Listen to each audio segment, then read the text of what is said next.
طرح سے اس کو اللہ کی طرف بلا سکتا ہے اور اچھی طرح سے اس کو اللہ کے کام میں لگا سکتا ہے۔ انفرادی دعوت چل کر جانا ایک کے پاس یہ اصل ہے، اللہ کی بڑائی کو خوب بولے، خوب اللہ کی بڑائی کا بولے، اللہ کی بڑائی کو خوب بولے، اتنا بولے کہ اس کے دل سے اللہ کا غیر کا تاثر نکل جائے۔ اللہ کا غیر کا اثر ہے کہ آدمی معمولی چیزوں سے ڈر جاتا ہے، اس سے یہ ہوگا، اس سے یہ ہوگا، حالانکہ خدا کی قسم کسی سے کچھ ہوتا ہی نہیں ہے جب تک اللہ کا ارادہ نہ ہو۔ سب چھوٹے ہیں، اللہ ہی بڑا ہے، اللہ بڑا نہیں ہے، اللہ ہی بڑا ہے، باقی سب چھوٹے ہیں۔ اب مثال کے طور پر اب ہاتھی کے سامنے چونٹی کے کوئی حیثیت آچھے تو نملہ اچھے، نملہ چونٹی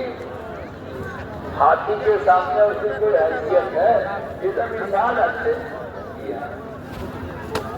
تو ایسے ہی ساری مخلوق کے سامنے، اللہ تعالیٰ کے سامنے، ساری مخلوق کا اللہ تعالیٰ کے سامنے ایسے چونٹی کی حیثیت ہے،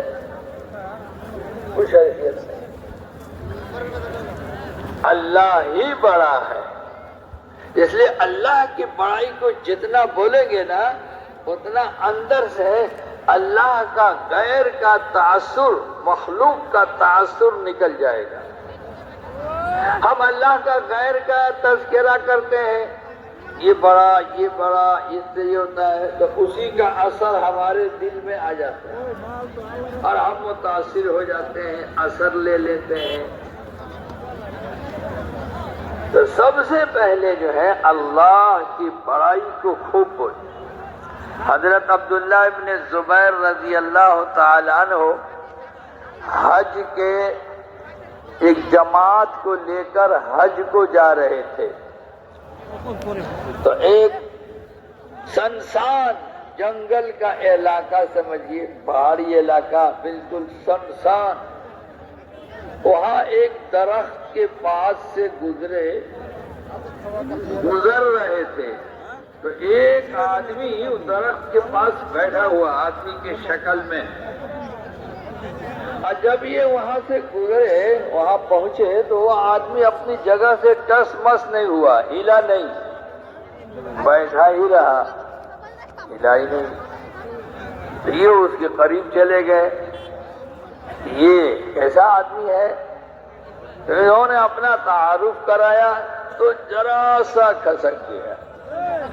تو ان کو غصہ آ گیا، یہ کیسا آدمی ہے جی۔ اس کو وہاں سے پکڑ کر اٹھایا اور دھکا دیا جی، تو وہ وہاں سے بھاگا، چلا آیا۔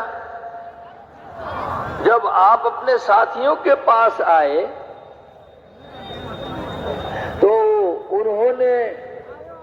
عرض کیا یا آپ نے انہیں بتایا کہ یہ جو جنگل ہے، علاقہ ہے، یہاں کا یہ سب سے بڑا جنات ہے، خطرناک،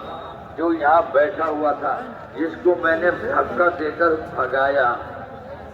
تو ان کے دل میں جو تھے، جو ساتھ جا رہے تھے، وہ اس کا اثر تھا، تو کہتے ہیں اس کا اثر انہوں نے اتنا لیا، ان کے ساتھیوں نے اتنا اثر لیا کہ وہ اونٹ پر تھے تو نیچے گر گئے۔ اب یہ پریشان، یہ حج میں جا رہے ہیں، تو یہ حیات الصحابہ میں ہے کہ انہوں نے ایسا کیا کہ ان کو اوپر بیٹھایا، لٹایا اور رسی سے اونٹ کے ساتھ باندھ دیا، اور پھر اونٹ کو ہٹایا اور اسی طرح لے کر کے بیت اللہ شریف پہنچے۔ تو یہ تو ہے کہ ان کے دل میں اثر نہیں تھا، تو اس کو تو دھکا دے کر مار کر بھگایا، اور ان کے دل میں غیر کا اثر تھا تو اس کا نام سن کر کے بے ہوش ہو گئے۔ آج یہی تو ہے، ہمارے دل میں بڑے جو مخلوق ہے آپ بولتے ہیں ان کا اثر دل میں ہے، حالانکہ اس سے کچھ نہیں ہوتا۔ تبوک کے موقع پر حضرت عبداللہ ابن زبیر رضی اللہ تعالی عنہ اونٹ پر بیٹھے ہوئے اپنے سواری پر